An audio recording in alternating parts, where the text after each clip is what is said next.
welcome back to Xylem Learning. മക്കളെ നമ്മൾ ഇന്ന് ഡിസ്കസ് ചെയ്യാൻ പോകുന്നത് നമ്മുടെ ജോഗ്രഫിയിലെ വാട്ടർ റിസോഴ്സ് എന്ന ചാപ്റ്ററിന്റെ കോൺസെപ്റ്റ് റിവിഷൻ ആണ്. അപ്പൊ എല്ലാവരും റെഡി അല്ലേ? മിസ് തുടങ്ങാൻ പോവാണ്. വാട്ടർ റിസോഴ്സ് എന്ന് പറയുമ്പോൾ തന്നെ നമുക്കറിയാം, നമുക്ക് അത്രത്തോളം വാല്യുബിൾ ആയിട്ടുള്ള ഒന്നാണ് ആര് എന്ന് പറയുന്നത്, വാട്ടർ എന്ന് പറയുന്നത് അല്ലെ. ഇവിടെ നോക്കിക്കേ മക്കളെ, വാട്ടർ റിസോഴ്സസ് എന്ന് പറയുന്ന സമയത്ത് ഇവിടെ നമ്മൾ പ്രധാനമായിട്ടും ഇന്ന് നമ്മൾ അതായത് ഈ ഒരു ചാപ്റ്ററിൽ നമ്മൾ പഠിക്കുന്ന 3 കാര്യങ്ങളാണ്: വാട്ടർ സ്കേഴ്സിറ്റി, അതേപോലെ ഡാം, അതേപോലെ റെയിൻ വാട്ടർ ഹാർവെസ്റ്റിംഗ്. ഇത് 3 കാര്യങ്ങളാണ് ഈ ഒരു പർട്ടിക്കുലർ ചാപ്റ്ററിൽ നമുക്ക് പഠിക്കാനുള്ളത്. അപ്പൊ അത് ഏത് ചാപ്റ്ററിന്റെ ആയാലും എന്തൊക്കെ കാര്യങ്ങൾ നമ്മൾ പഠിക്കാനുണ്ടെന്നുള്ളത് ഫ്രണ്ട് പേജിൽ നമ്മൾ ലിസ്റ്റ് ഔട്ട് ചെയ്യണം. എന്നിട്ട് കംപ്ലീറ്റ് ആ ചാപ്റ്റർ കഴിഞ്ഞതിന് ശേഷം ആ പേജ് നോക്കുന്ന സമയത്ത് അതിലെല്ലാ കാര്യങ്ങളും നിങ്ങൾക്ക് പറയാൻ പറ്റുന്നുണ്ടെങ്കിൽ എൻ്റെ മക്കളെ നിങ്ങൾ ആ ചാപ്റ്റർ കംപ്ലീറ്റ് പഠിച്ചു കഴിഞ്ഞിട്ടോ. അപ്പൊ അങ്ങനെ ആ ഒരു ശീലം എല്ലായ്പ്പോഴും വളർത്തിയെടുക്കുക. നമ്മളൊരു ചാപ്റ്റർ തുടങ്ങുന്നതിന് ആ ഫ്രണ്ട് പേജിൽ തന്നെ ആ ചാപ്റ്റർ റിലേറ്റഡ് ആയിട്ട് എല്ലാ ഇമ്പോർട്ടൻറ്റ് കാര്യങ്ങളും ലിസ്റ്റ് ഔട്ട് ചെയ്യണം. ഐ മീൻ ഇപ്പൊ നമ്മളെ മെയിൻ ഹെഡിങ്, സബ് ഹെഡിങ് കാര്യങ്ങളൊക്കെ എന്ത് ചെയ്യണം, നിങ്ങൾ ലിസ്റ്റ് ഔട്ട് ചെയ്യണം കേട്ടോ. ഇനി ഇവിടെ നോക്കിക്കേ, നമ്മൾ ആദ്യം പറയാൻ പോകുന്നത് ആരെ കുറിച്ചിട്ടാ? നമ്മുടെ വാട്ടർ സ്കാസിറ്റിയെ കുറിച്ചിട്ടാ. ഇവിടെ നോക്കണേ, വാട്ടർ സ്കാസിറ്റി പറയുന്നത് നമുക്കറിയാം, പലപ്പോഴും നമുക്ക് ഒരുപാട് വാട്ടർ റിസോഴ്സസും കാര്യങ്ങളും ഉണ്ടെങ്കിലും നമുക്ക് പലപ്പോഴും എന്താ വാട്ടർ എന്ന് പറയുന്ന സംഭവം എന്താ ഇൻഎഫിഷ്യൻസി അല്ലെ. പലപ്പോഴും നമുക്കൊരു ഫ്രഷ് വാട്ടർ നമുക്ക് ലഭിക്കാറില്ല. വെള്ളം ഉണ്ടോന്ന് ചോദിച്ചാൽ വെള്ളം ഉണ്ട് താനും, വെള്ളം ഇല്ലേന്ന് ചോദിച്ചാൽ വെള്ളം ഇല്ല താനും. ആ ഒരു അവസ്ഥയല്ലേ പലപ്പോഴും നമ്മൾ എന്ത് ഫേസ് ചെയ്യുന്നുണ്ട്, ഫ്രഷ് വാട്ടർ ഇഷ്യൂസ് പല സ്ഥലങ്ങളിൽ ഫേസ് ചെയ്യുന്നുണ്ട് അല്ലെ. ഇവിടെ നോക്കിക്കേ, വാട്ടർ സ്കാസിറ്റി നമുക്ക് കൃത്യമായിട്ടും ഈ ഒരു പിക്ചറിലൂടെ നമുക്ക് മനസ്സിലാക്കാൻ സാധിക്കും. എസ്പെഷ്യലി നമ്മുടെ ഫ്രഷ് വാട്ടർ അത്രത്തോളം കുറവാണ്. നമ്മുടെ ഫ്രഷ് വാട്ടർ നമുക്ക് ഒരുപാട് വാട്ടർ റിസോഴ്സ് നമുക്ക് കാണുമ്പോൾ ഉണ്ടെങ്കിൽ കൂടെ അവിടെ നമുക്ക് എന്താ നമ്മുടെ അവൈലബിലിറ്റി ഓഫ് ഫ്രഷ് വാട്ടർ എന്ന് പറയുന്നത് വളരെയധികം കുറവാണ് കേട്ടോ. ഇനി ഇവിടെ നോക്കിക്കേടാ, അടുത്തത് എന്താ പറയുന്നത്, വാട്ടർ സ്കാസിറ്റി എന്ന് പറയുന്ന സമയത്ത് ഇവിടെ നോക്കിക്കേ, 97.5% of the total volume of the world's water is estimated to exist as ocean and only 2.5 fresh water. നമുക്ക് ഒരുപാട് വെള്ളം ഉണ്ടെന്ന് പറയും, പക്ഷെ എവിടെയാ, നമുക്കെല്ലാം ഓഷ്യനിലാണല്ലേ കാണാൻ സാധിക്കുന്നത്. അതെന്താ ഫ്രഷ് വാട്ടർ ആണോ? അല്ല. നമുക്ക് കുടിക്കാൻ പറ്റും? ഇല്ല. അപ്പൊ നമുക്ക് ഫ്രഷ് വാട്ടർ എന്ന് പറയുന്നത് എത്ര മാത്രമേ ഉള്ളൂ എന്നാ പറയുന്നത്? എത്ര പെർസെന്റേജ് ഉള്ളൂടാ? നമുക്ക് 2.5% നമുക്ക് എന്താ ഫ്രഷ് വാട്ടർ ഉള്ളൂ. ഇനി ഇപ്പൊ നമ്മള് വാട്ടർ സ്കേഴ്സിറ്റി എന്ന് പറയുന്ന സമയത്ത് പലപ്പോഴും നമ്മുടെ വേൾഡിൽ പല ഭാഗത്തും ഈക്വൽ ആയിട്ടല്ല വാട്ടർ ലഭിക്കുന്നത്. So uneven distribution of water എന്ന് പറയുന്ന സംഭവം നമുക്ക് എന്ത് ക്രിയേറ്റ് ചെയ്യുന്ന പറയുന്നത്, വാട്ടർ സ്കേഴ്സിറ്റി ക്രിയേറ്റ് ചെയ്യും. ഇവിടെ തന്നെ എന്റെ മക്കൾക്ക് 2 പിക്ചർ കാണാൻ സാധിക്കുന്നുണ്ട്. ഒന്ന് വെസ്റ്റേൺ ഇന്ത്യന്റെ പിക്ചറും അതേപോലെ തന്നെ നോർത്ത് ഈസ്റ്റേൺ ഇന്ത്യയാണ്. അതിൽ വെസ്റ്റേൺ ഇന്ത്യ നമുക്ക് അറിയാം എന്താ, ഫുൾ ഡെസേർട്ട് ഏരിയ. സോ അവിടെ എന്താണ്, വളരെ ലോ ആയിട്ടുള്ള റെയിൻഫോളെ നമുക്ക് ലഭ്യമാകുള്ളൂ. എന്നാൽ ഇന്ത്യയുടെ നോർത്ത് ഈസ്റ്റേൺ സൈഡ് എന്ന് പറയുന്നത് എന്താ, അവിടെ നല്ല രീതിയിലുള്ള വ്യത്യസ്ത ആയിട്ടുള്ള ഒരു പ്ലേസ് ആണ്. നല്ല രീതിയിൽ റെയിൻഫോളും കാര്യങ്ങളൊക്കെ ലഭിക്കുന്നില്ലേ. അപ്പൊ എന്ത് മനസ്സിലാക്കാം ഇതില്, ഓരോ സ്ഥലങ്ങളിലും ഓരോ രീതിയിലാണ് വാട്ടറിന്റെ ഡിസ്ട്രിബ്യൂഷൻ ഉള്ളത് അല്ലെ. ഇവിടെ നോക്കിയടാ, പല കാരണങ്ങളുണ്ട് നമ്മൾ വാട്ടർ സ്കേഴ്സിറ്റി ഫേസ് ചെയ്യാൻ. എന്തൊക്കെ റീസൺസ് ആണ് വാട്ടർ സ്കേഴ്സിറ്റി നമ്മൾ ഫേസ് ചെയ്യുന്നത്? ഒന്ന് നമ്മൾ പറയുകയാണെങ്കിൽ അതിപ്പം ക്വാളിറ്റേറ്റീവ് ആയിട്ടുള്ളതും ഉണ്ട്, ക്വാണ്ടിറ്റേറ്റീവ് ആയിട്ട്. ക്വാണ്ടിറ്റേറ്റീവും ക്വാളിറ്റേറ്റീവും 2 ആസ്പെക്ട്സ് എന്തിലുണ്ട് എന്നാ പറയുന്നത്, വാട്ടർ സ്കേഴ്സിറ്റിന്റെ കാരണമായിട്ട് വരാറുണ്ട്.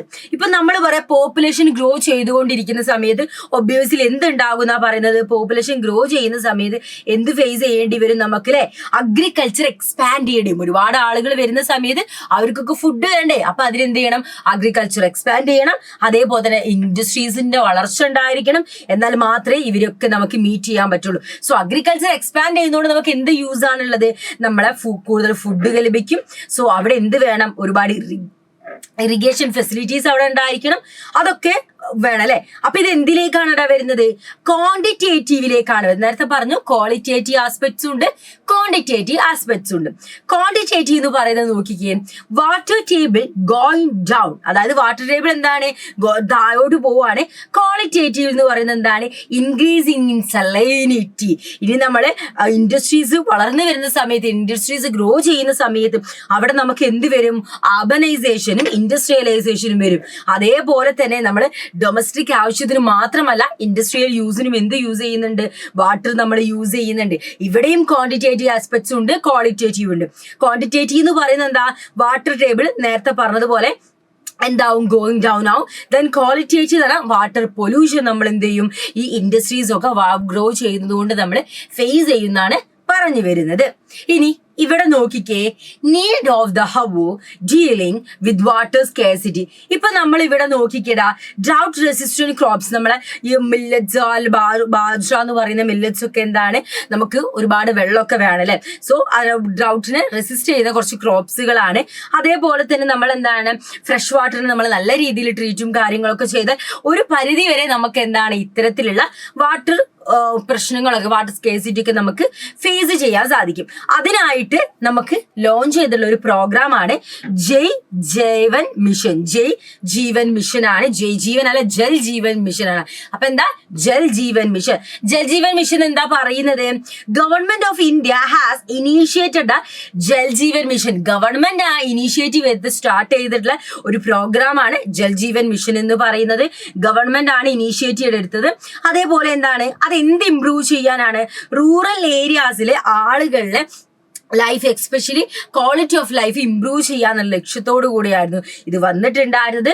The goal is to provide portable piped water at service level of 55 liters per capita per day and a long-term basis to ensure functionality of tap water connection. അതായത് ഇവർക്ക് എന്താണ് നല്ല രീതിയിലുള്ള എന്തുണ്ട്, നമ്മൾ കൃത്യമായിട്ടുള്ള പോർട്ടബിൾ പൈപ്പ് നമ്മൾ പ്രൊവൈഡ് ചെയ്യണം. അത് കുറച്ച് വർഷത്തേക്കല്ല, ഒരുപാട് കാലത്തേക്ക് നല്ല രീതിയിൽ അത് ഫംഗ്ഷൻ ചെയ്യാനുള്ള വാട്ടർ കണക്ഷനും കാര്യങ്ങളൊക്കെ സെറ്റ് ചെയ്യണം. അതിനായിട്ട് നമ്മൾ സ്റ്റാർട്ട് ചെയ്ത പ്രോഗ്രാം ആയിരുന്നു ജൽ ജീവൻ മിഷൻ എന്ന് പറയുന്നത്. ജലം തന്നെ ജീവൻ അല്ലേ. അപ്പൊ ആ ഒരു പ്രോഗ്രാം നമ്മൾ സ്റ്റാർട്ട് ചെയ്തിട്ടുണ്ടായിരുന്നു. ഇനി നമ്മൾ വാട്ടർ സ്കേഴ്സിറ്റിനെ കുറിച്ച് നമ്മൾ കംപ്ലീറ്റ് ആയി പഠിച്ചു കഴിഞ്ഞു. ഇനി നമ്മൾ എങ്ങോട്ടാ പോകുന്നത്?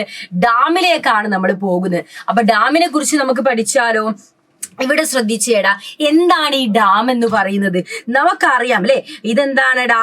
A dam is a barrier across flowing water to obstruct direct or hamper its flow by often creating ഒരു റിസർവോയർ ആയിട്ടല്ലേ, lake or important. Most dams have a section called. എല്ലാ ഡാംസിനും എന്താണ്, ഓൾമോസ്റ്റ് ഡാംസിനൊക്കെ ഒരു സെക്ഷൻ ഉണ്ടായിരിക്കും, നമ്മൾ സ്പിൽവേ എന്നാണ് വിളിക്കുക. സോ ഈ ഒരു സെക്ഷനും കാര്യങ്ങളൊക്കെ എന്താ അധിക ഡാമുകൾക്കും ഉണ്ടായിരിക്കും. അതേപോലെ തന്നെ ഡാമുകളെ നമ്മൾ എന്ത് ചെയ്തിട്ടുണ്ട്? ക്ലാസിഫൈ ചെയ്തിട്ടുണ്ട്. എന്തിന്റെ പേരിൽ? അതിന്റെ സ്ട്രക്ചറിനും മെറ്റീരിയലിനും ബേസിൽ. സോ നമ്മൾ ഡാമിന് എന്ത് ചെയ്തിട്ടുണ്ട്? ക്ലാസിഫൈ ചെയ്തിട്ടുണ്ട്. ഏതൊക്കെയായിട്ടാണ്? ടിംബർ ഡാം, അതേപോലെ തന്നെ നമ്മൾ എന്താണ് എംബാക്ക്മെന്റ് ഡാംസ് എന്ന് പറഞ്ഞാൽ അത് നാച്ചുറലി നമുക്ക് എന്താ മെയ്ഡ് ഓഫ് നാച്ചുറലി അവൈലബിൾ ആയിട്ടുള്ള സോയിലും റോക്കും വെച്ചിട്ട് നമ്മൾ ബിൽഡ് ചെയ്തിട്ടുള്ള ഡാമുകളെയാണ് നമ്മൾ എംബാക്ക്മെന്റ് ഡാം എന്ന് പറയുന്നത്. പിന്നെ പ്രൈമറി മെയ്ഡ് ഓഫ് വുഡ് വെച്ച് നമ്മൾ ഉണ്ടാക്കിയ ഡാമുകളെയാണ് നമ്മൾ ടിംബർ ഡാം എന്ന് പറയുന്നത്. ദെൻ നമുക്ക് എന്താണ് മസ്നോറി ഡാം ഉണ്ട്, അതെന്താണ് സ്റ്റോണും ബ്രിക്കും വെച്ചിട്ട് ക്രിയേറ്റ് ചെയ്ത. സോ സ്ട്രക്ചറിനെയും മെറ്റീരിയലിനും ബേസിൽ ഡാമിനെ നമ്മൾ ക്ലാസിഫൈ ചെയ്താണ് ഇപ്പം പറഞ്ഞിട്ടുള്ളത്. ഇനി ഇവിടെ നോക്കിക്കേ, അതിന്റെ ഹൈറ്റില് ഡാമുകളെ നമ്മൾ എന്താ ബേസ്ഡ് ഓൺ ഹൈറ്റ് ഡാമിനെ നമ്മൾ ക്ലാസിഫൈ ചെയ്ത് എന്തൊക്കെയാ? ലോ ഡാംസ് ഉണ്ട്, മീഡിയം ഡാംസ് ഉണ്ട്. അങ്ങനെ നമ്മൾ എന്ത് ചെയ്തിട്ടുണ്ട്? ഇവയെ ക്ലാസിഫൈ ചെയ്തിട്ടുണ്ട്. അപ്പൊ ഇവിടെ നോക്കിക്കേ, ഇനി മക്കളെ നമ്മൾ പഠിക്കാൻ പോകുന്നത് hydraulic structure in ancient India. നമ്മൾ വിചാരിക്കും ഈ ഡാം എന്ന് പറയുന്ന സംഭവമൊക്കെ ഇന്നോ ഇന്നലെ അല്ലെങ്കിൽ കുറച്ച് വർഷങ്ങളായിട്ട് ഈ ഒരു നൂറ്റാണ്ടിലൊക്കെ വന്നിട്ടേ ഉള്ളൂ. പക്ഷെ അല്ല, ഇന്നോ ഇന്നലെയും അല്ല നമുക്ക് എന്താണ് ഡാംസും കാര്യങ്ങളൊക്കെ വന്നത്. അപ്പൊ അതിന്റെ എക്സാമ്പിൾ നമുക്ക് പറയാം. നമ്മൾ പണ്ട് കാലം മുതൽ ട്രഡീഷണലി എന്ത് ചെയ്തിട്ടുണ്ടായിരുന്നു? നമ്മൾ ഡാമും കാര്യങ്ങളൊക്കെ യൂസ് ചെയ്തിട്ടുണ്ടായിരുന്നു. എക്സ്പെഷ്യലി അത് എന്തിനായിരുന്നു? അഗ്രികൾച്ചർ ഫീൽഡിലേക്കല്ല, ഇറിഗേഷൻ നടത്താൻ വേണ്ടിയിട്ടായിരുന്നു ഡാം ക്രിയേറ്റ് ചെയ്തിരുന്നത്. അപ്പൊ നമ്മൾ നോക്കുകയാണെങ്കിൽ BC 1ാം നൂറ്റാണ്ടിൽ Shringaverapuram near Allahabad had sophisticated water harvesting system channelling the flood water വെച്ചിട്ട് എന്താ BC ഏതാ പറയുന്നത്? ഫസ്റ്റ് സെഞ്ചുറിയിൽ എന്ത് അലഹബാദിൽ അവരെന്ത് ക്രിയേറ്റ് ചെയ്തിട്ടുണ്ടായിരുന്നു? ഇത്തരത്തിലൊരു ഡാം ക്രിയേറ്റ് ചെയ്തിട്ടുണ്ടായിരുന്നു. ഇനി ചന്ദ്രഗുപ്ത മൗര്യരുടെ കാലഘട്ടം നോക്കുകയാണെങ്കിലും എന്താണ് അവരും എന്താണ് ഡാമും കാര്യങ്ങളൊക്കെ അവർ ബിൽഡ് ചെയ്തിരുന്നു. എന്തിനായിരുന്നു? അഗ്രികൾച്ചർ പേർപ്പസിനായിരുന്നു ചെയ്തിട്ടുണ്ടായിരുന്നത്. അതേപോലെ തന്നെ ഒരുപാട് സ്ഥലങ്ങൾ നമ്മളിപ്പോൾ പറയുകയാണെങ്കിൽ കലിംഗ, ബെന്നൂർ നമ്മുടെ കർണാടകയിലെ സ്ഥലമാണ്. ദെൻ കൊൽഹാപൂർ മഹാരാഷ്ട്രയിലെ സ്ഥലമാണ്. ഇവിടെയൊക്കെ എന്ത് ചെയ്തിട്ടുണ്ട്? ഡാമുകൾ ക്രിയേറ്റ് ചെയ്തതായി നമുക്ക് മനസ്സിലാക്കാൻ സാധിക്കും.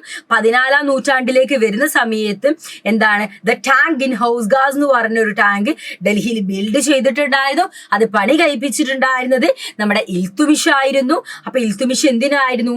സിറി ഫോർട്ട് ഏരിയയിലേക്ക് വാട്ടർ സപ്ലൈക്ക് വേണ്ടിയിട്ടായിരുന്നു ഇത് അവര് ക്രിയേറ്റ് ചെയ്തിട്ടുള്ളത്. അപ്പം ഹൈഡ്രോളിക്കൽ സ്ട്രക്ചേഴ്സ് ഇൻ ആൻഷ്യൻ ഇന്ത്യയാണ് നമ്മൾ ഇത്ര നേരം പറഞ്ഞത്.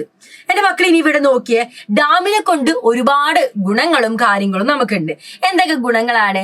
ഇറിഗേഷൻ ഫെസിലിറ്റീസ് ഉണ്ട്, അതേപോലെ തന്നെ ഹൈഡ്രോ ഇലക്ട്രിസിറ്റി നമുക്ക് ലഭിക്കുന്നുണ്ട്, ഇൻലാൻഡ് നേവിഗേഷൻ നടക്കുന്നുണ്ട്, ഫിഷ് ബ്രീഡിങ് നടക്കുന്നുണ്ട്, ദെൻ റീക്രിയേഷണൽ ആക്ടിവിറ്റീസ്, നമ്മൾ വെള്ളം വെച്ചിട്ട് നമ്മൾ ഓരോ സംഭവങ്ങൾ റീക്രിയേറ്റ് ചെയ്യും, അതായത് അങ്ങനെ ഓരോ activities, then refuge of birds, അങ്ങനെ ഒരുപാട് കാര്യങ്ങളൊക്കെ നമുക്ക് ഡാമിനെ കൊണ്ട് അഡ്വാൻറ്റേജ് ഉണ്ട്.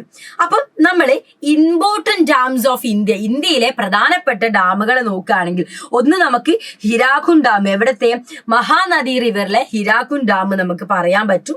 അതേപോലെ തന്നെ സത്ലജ് ബീച്ച് റിവർ പ്രൊജക്ട് നമുക്ക് പറയാൻ സാധിക്കും. അപ്പൊ ഇതൊക്കെ എന്താ ഇന്ത്യയിലെ പ്രധാനപ്പെട്ട ഡാമുകളാണ്. ഇനി ഇവിടെ നോക്കിക്കേ, എന്തൊക്കെ ഇമ്പാക്ട്, എക്സ്പെഷ്യലി എന്തൊക്കെ എൻവയോൺമെന്റ് ഇമ്പാക്റ്റ് ആണ് ഈ ഡാം കാരണം നമുക്ക് ഉണ്ടാവുന്നതെന്ന് മക്കളെ നമുക്കൊന്ന് നോക്കിയാലോ.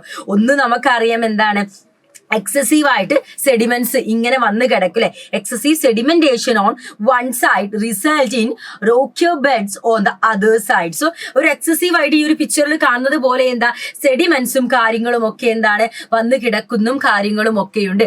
അടുത്തതൊന്ന് നോക്കിക്കേ, അടുത്തത് എന്താ നോക്കിക്കേ, റോക്കിയോ ബെഡ് കോസ് പോർ ഹാബിറ്റന്റ് ഫോർ അക്വാറ്റിക്. അപ്പൊ അക്വാറ്റിക് ലൈഫിന് എന്താണ് ബുദ്ധിമുട്ടുകളും കാര്യങ്ങളും ആര് ക്രിയേറ്റ് ചെയ്യുന്നുണ്ട്? ഡാം ക്രിയേറ്റ് ചെയ്യുന്നുണ്ട്.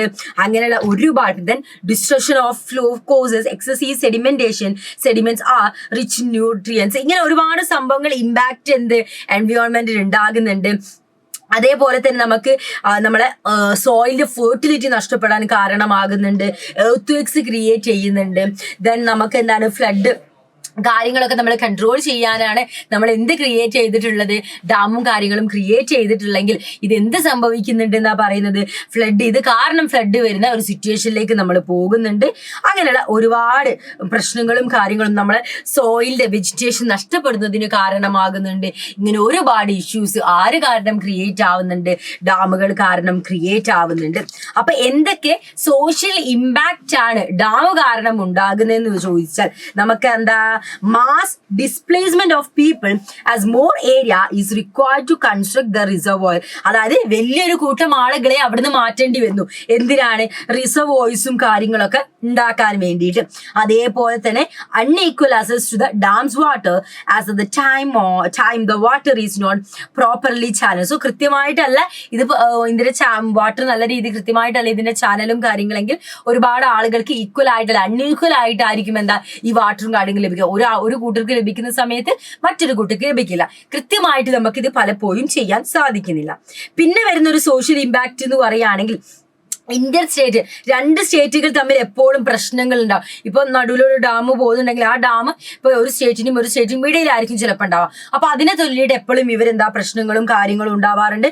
അതിന് എക്സാമ്പിൾ ആണ് നമ്മൾ പറയുന്നത് Karnataka and Andhra Pradesh government of Maharashtra, ഇതൊക്കെ അതിന്റെ എക്സാമ്പിൾ ആണ്. ദെൻ നമുക്ക് എന്താണ്, change in cropping pattern result in increase in salinity and make the soil infertile. Soil infertile ആവാനുള്ള കാരണവും ഒക്കെ എന്താണ് ഈ ഡാം കാരണം നമുക്ക് ക്രിയേറ്റ് ആവുന്നുണ്ടെന്നാണ് പറയുന്നത്. ഇനി മക്കളെ നമ്മൾ നോക്കുന്നത് നർമ്മദ ബച്ചാവോ ആന്തോളൻ. എന്റെ മക്കൾ കേട്ടിട്ടില്ലേ നർമ്മദ ബച്ചാവോ ആന്തോളൻ എന്ന് പറഞ്ഞത്? ഇത് എന്തായിരുന്നു എന്നാ പറയുന്നതാ? Sardar Sarovar dam has been build over the Narmada river, ഗുജറാത്തിലെ നർമ്മദ റിവറിൽ ഇവർ എന്ത് ഡാം ക്രിയേറ്റ് ചെയ്യാൻ തീരുമാനിച്ചു? സർദാർ സരോവർ എന്ന് പറഞ്ഞ ഡാം ക്രിയേറ്റ് ചെയ്യാൻ തീരുമാനിക്കുന്നു. വലിയൊരു one of the largest river project എൻകോമ്പോസിങ് 4 state, Gujarat, Rajasthan, Maharashtra, Madhya Pradesh, ഇവരെ എല്ലാരെയും ചേർത്ത് വെച്ചിട്ട് ഇവരെന്ത് ഇത്തരത്തിലൊന്ന് ചെയ്യാൻ വേണ്ടി തീരുമാനിച്ചത്. നർമ്മദ ബച്ചാവോ ആന്തോളൻ എന്ന് പറഞ്ഞൊരു NGO ആയിരുന്നു, വിച്ച് മൊബിലൈസ് ട്രൈബൽസിനും ഫാമേഴ്സിനും എൻവയോൺമെന്റലിസ്റ്റിനും അതേപോലെ തന്നെ ഓരോ ആക്ടിവിറ്റീസിനും ആക്ടിവിസ്റ്റിനും എല്ലാവരെയും ചേർത്ത് വെച്ചിട്ട് ഇവരെന്താണ് ഒരു പ്രശ്നം ഒരു ഇവരെ പ്രൊട്ടസ്റ്റ് ചെയ്യാണ് അഗെയിൻസ്റ്റ് എൻവയോൺമെന്റൽ issues that would arise on the building of the dam create ചെയ്താൽ അവിടെ എന്തൊക്കെ എൻവയോൺമെന്റൽ ഇഷ്യൂസ് ഉണ്ടാകും എന്നുള്ള പറഞ്ഞുകൊണ്ട് ഇവർ പ്രൊട്ടസ്റ്റ് ആരംഭിക്കുന്നു. It has recent refocus its aim to enable പോസിറ്റിസൺ and displace people to get rehabilitation. So ഒരു ഡാം കൺസ്ട്രക്ട് ചെയ്യുന്ന സമയത്ത് ഒരുപാട് ഇഷ്യൂസും കാര്യങ്ങളൊക്കെ നമുക്ക് വരും. അതൊക്കെ മുൻകൂട്ടി കണ്ടിട്ടായിരുന്നു അവർ ഇത്തരത്തിലൊക്കെ ചെയ്തിട്ടുണ്ടായിരുന്നത്.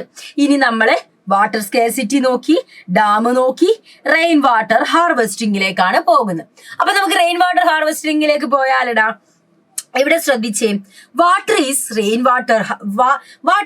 Water harvesting. എന്താണടാ ഈ റെയിൻ വാട്ടർ ഹാർവെസ്റ്റിംഗ് എന്ന് പറഞ്ഞാല് നമ്മുടെ മഴവെള്ള കൊയ്ത്ത് എന്ന് പറയും. ഈ മഴ വരുന്ന സമയത്ത്, റെയിൻഫോൾ വരുന്ന സമയത്ത് നമ്മൾ എന്ത് ചെയ്യാം, റെയിൻ വാട്ടർ നമ്മൾ പ്രിസർവ് ചെയ്ത് വെക്കും. നമ്മൾ റൂഫ് ടോപ്പിലൂടെയും റോഡ്സിലൊക്കെ നമുക്ക് ഓരോ ഗ്രൗണ്ട്സും കാര്യങ്ങളൊക്കെ ഉണ്ടാക്കിയിട്ട് നമ്മൾ എന്ത് ചെയ്യാം, ഈ വാട്ടർ നമ്മൾ സേവ് ചെയ്ത് വെക്കുന്നതിനാണ് നമ്മൾ റെയിൻ വാട്ടർ ഹാർവെസ്റ്റിംഗ് എന്ന് പറയുന്നത്.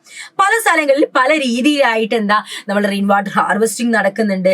സോഷ്യോ എക്കണോമിക്കലി നോക്കുകയാണെങ്കിലും എൻവയോൺമെന്റലി നോക്കുകയാണെങ്കിലും ഇതൊക്കെ നല്ല രീതിയാണ്. നമ്മളിപ്പോ ഡാം ഒരുപാട് ബുദ്ധിമുട്ടുകൾ ക്രിയേറ്റ് ചെയ്യുന്നത് പോലെ നമ്മൾ റെയിൻ വാട്ടർ ഹാർവെസ്റ്റിംഗ് ഒരു പ്രശ്നങ്ങളും കാര്യങ്ങളും ക്രിയേറ്റ് ചെയ്യില്ല. ട്രഡീഷണലി ആൻഷ്യൻ ഇന്ത്യ മുതലേ നമ്മൾ ചെയ്തുകൊണ്ടിരിക്കുന്ന ഒരു സംഭവമാണ് എന്ത് എന്ന് പറയുന്നത്, റെയിൻ വാട്ടർ ഹാർവെസ്റ്റിംഗ് എന്ന് പറയുന്നത്. അതേപോലെ തന്നെ ആളുകൾ പല രീതിയിൽ ഇപ്പൊ നമ്മൾ റെയിൻ വാട്ടർ ഗ്രൗണ്ട് വാട്ടർ ഇങ്ങനെ പല സംഭവങ്ങളും അവരെന്ത് ചെയ്യുന്നുണ്ട്, ഹാർവെസ്റ്റ് ചെയ്യുന്നുണ്ട്. ഇതൊരു ചിത്രമാണ് മക്കളെ. രണ്ട് തരത്തിൽ types of rain water harvesting നമ്മൾ പറയാം. ഇവിടെ നമുക്ക് രണ്ട് തരത്തിൽ റൂഫ് ടോപ്പിലൂടെ റെയിൻ വാട്ടർ ഹാർവെസ്റ്റ് ചെയ്യുന്ന നമുക്ക് കാണാൻ സാധിക്കും. മിസ് ഒന്ന് പിക്ചർ സൂം ചെയ്ത് കാണിച്ചിട്ട്, ഇതിന്റെ മുകൾ ഭാഗത്തായിട്ട് ഇങ്ങനെ വെള്ളം വരുന്ന സമയത്ത് അതിങ്ങനെ ഒരു പൈപ്പ് വെച്ചിട്ട് താഴത്തൊരു ബക്കറ്റ് പോലത്തെ സംഭവത്തിലേക്ക് നമ്മൾ എന്ത് ചെയ്യും, ഇങ്ങനെ സേവ് ചെയ്ത് വെക്കും. അത് roof top rain water harvesting ആണ്. പിന്നെ നമ്മൾ എന്ത് ചെയ്യും, ടാങ്കുകൾ ക്രിയേറ്റ് ചെയ്തിട്ട് അതിലേക്ക് എന്ത് ചെയ്യും, വാട്ടർ ശേഖരിച്ചു വെക്കുന്നത്. അപ്പൊ ഇങ്ങനെ രണ്ട് രീതികളിൽ നമ്മൾ എന്ത് ചെയ്യുന്നുണ്ട്, റെയിൻ വാട്ടർ ഹാർവെസ്റ്റിംഗ് നടത്തുന്നുണ്ട്. അപ്പം എക്സ്പെഷ്യലി നമ്മൾ അധികം ഈ PVC പൈപ്പ് നമ്മളെ മേൽക്കൂര നമ്മളെ റൂഫിന്റെ അവിടെ വെച്ചിട്ട് അതിലൂടെ നമ്മൾ വെള്ളം വന്നിട്ട് ഒരു വലിയൊരു ടാങ്കിലേക്കോ അല്ലെങ്കിൽ ഇങ്ങനെ ചെറിയൊരു പാത്രങ്ങളിലേക്കോ നമ്മൾ എന്ത് ചെയ്യും, സേവ് ചെയ്ത് വെക്കും. പല സ്ഥലങ്ങളിൽ എക്സ്പെഷ്യലി നമ്മുടെ സെമി അരിഡ് റീജിയൻസ് ആയ രാജസ്ഥാനിലൊക്കെ ഇപ്പോഴും ആളുകൾ ഈ വെള്ളം അവരെ കുടിക്കാൻ യൂസ് ചെയ്യും. അതിപ്പോ അടുത്ത റെയിൻഫോൾ വരുന്നത് വരെ, അടുത്തൊരു റെയിൻ വാട്ടർ വരുന്ന വരെ എന്താണ്, അവർക്ക് കുടിക്കാനുള്ള വെള്ളം അവരങ്ങനെ ശേഖരിച്ചു വെക്കുന്നാണ് പറഞ്ഞു വരുന്നത്. അതേപോലെ തന്നെ ഇവിടെ നോക്കിയേ, ഇത് പല സ്ഥലങ്ങളിൽ ഇപ്പൊ നമ്മളെ മേഘാലയ അതേപോലെ ഷിലോങ്ങിലൊക്കെ ഒരുപാട് കാലങ്ങളായിട്ട് പ്രാക്ടീസ് ചെയ്തുകൊണ്ടേയിരിക്കുന്ന സംഭവങ്ങളാണ് ഈ രീതിയൊക്കെ. സക്സസ്ഫുള്ളി ഒരുപാട് ആളുകൾ, എക്സ്പെഷ്യലി നമ്മൾ പറയുകയാണെങ്കിൽ മൈസൂരു കർണാടകയിലെ ഒരുപാട് ബാക്ക്വേർഡ് വില്ലേജസ് ഒക്കെ ഇപ്പോഴും, റിമോട്ട് ബാക്ക്വേർഡ് വില്ലേജസുകാരൊക്കെ ഇപ്പോഴും എന്താണ് ഇതേ രീതിയിൽ എന്താണ് അഡോപ്റ്റ് ചെയ്തിട്ട് അവർ സക്സസ്ഫുള്ളി മുന്നോട്ട് പോകുന്നുണ്ട്. ദെൻ നമ്മുടെ തമിഴ്നാടുവിൽ പറയുകയാണെങ്കിലും അവിടെയും എന്താണ് ഇത്തരത്തിലുള്ള റെയിൻ വാട്ടർ ഹാർവെസ്റ്റിങ്ങും കാര്യങ്ങളൊക്കെ നല്ല രീതിയിൽ നടക്കുന്നുണ്ട് കേട്ടോ.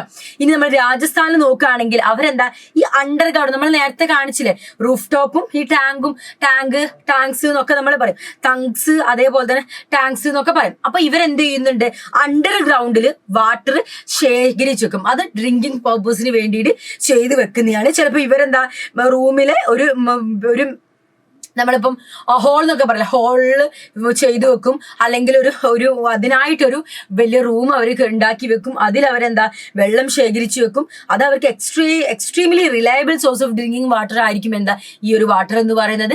അത് അടുത്ത എന്താണ് റെയിൻ വാട്ടർ വരുന്നത് വരെ അവർക്ക് യൂസ് ചെയ്യാൻ പറ്റുമെന്നാണ് പറയുന്നത്. അതൊരു നാച്ചുറൽ വാട്ടർ, അത്രത്തോളം പ്യൂറസ്റ്റ് ആയിട്ടുള്ള വാട്ടർ ആയിട്ടാണ് അവർ അതിനെന്ത് ചെയ്യുന്നത്, കാണുന്നത്. അത്രത്തോളം പ്യൂറസ്റ്റ് ആയിട്ടുള്ള വാട്ടർ ആണെന്നാട്ടോ മക്കളെ പറഞ്ഞു വരുന്നത്. അതേപോലത്തെ പിന്നെ നമ്മൾ ഈ നമ്മൾ കൾസ് എന്നൊക്കെ പറയും, വെസ്റ്റേൺ ഹിമാലയൻ റീജിയനിലൊക്കെ ഇത്തരത്തിൽ നമ്മൾ എന്ത് ചെയ്യുന്നുണ്ട്, വാട്ടറൊക്കെ നമ്മൾ കളക്ട് ചെയ്ത് വെക്കുന്നുണ്ട്. അതേപോലെ തന്നെ നമ്മൾ ഗാർഡൻസ് അല്ലെങ്കിൽ ജോട്ട്സ് എന്ന് പറയുന്നത് സെമി ആരിഡ് റീജിയനിൽ ഇത്തരത്തിൽ നമ്മൾ റെയിൻ വാട്ടർ ഹാർവെസ്റ്റ് ചെയ്യാറുണ്ട്. അപ്പൊ ഇത്രയും കാര്യങ്ങളാണ് എൻ്റെ മക്കളെ ഈ ഒരു പർട്ടിക്കുലർ ചാപ്റ്ററിൽ നമുക്ക് പഠിക്കാനുള്ളത്. ഇതിൽ ഒരുപാട് നമ്മൾ ചെറിയ ചെറിയ സംഭവങ്ങളൊക്കെ മിസ് പറഞ്ഞിട്ടുണ്ട്. അപ്പൊ ഇത്രയും കാര്യങ്ങൾ നിങ്ങൾ ഫോക്കസ് ചെയ്താൽ മതി. ഈ നോട്ട് നിങ്ങൾക്ക് കമ്മ്യൂണിറ്റി ഗ്രൂപ്പിൽ ലഭിക്കും. അപ്പൊ എല്ലാ മക്കളും കമ്മ്യൂണിറ്റി ഗ്രൂപ്പിൽ ജോയിൻ ചെയ്യണം. അപ്പൊ ഇതിൽ പറഞ്ഞ കാര്യങ്ങൾ മാത്രം പഠിച്ചാൽ മതി. ഇത് തന്നെ നിങ്ങൾക്ക് പരീക്ഷയ്ക്ക് വരുള്ളൂ കേട്ടോ. അപ്പൊ തൽക്കാലത്തേക്ക് നമ്മുടെ ഇന്നത്തെ കോൺസെപ്റ്റ് റിവിഷൻ നമ്മൾ വൈൻഡ് അപ്പ് ചെയ്യാണ്. അടുത്ത ക്ലാസ്സിൽ ഒരു പുതിയ ചാപ്റ്റർ ആയിട്ട് മിസ് വീണ്ടും വരുന്നതാണ്. So that's all our video. Thanks for watching us dears.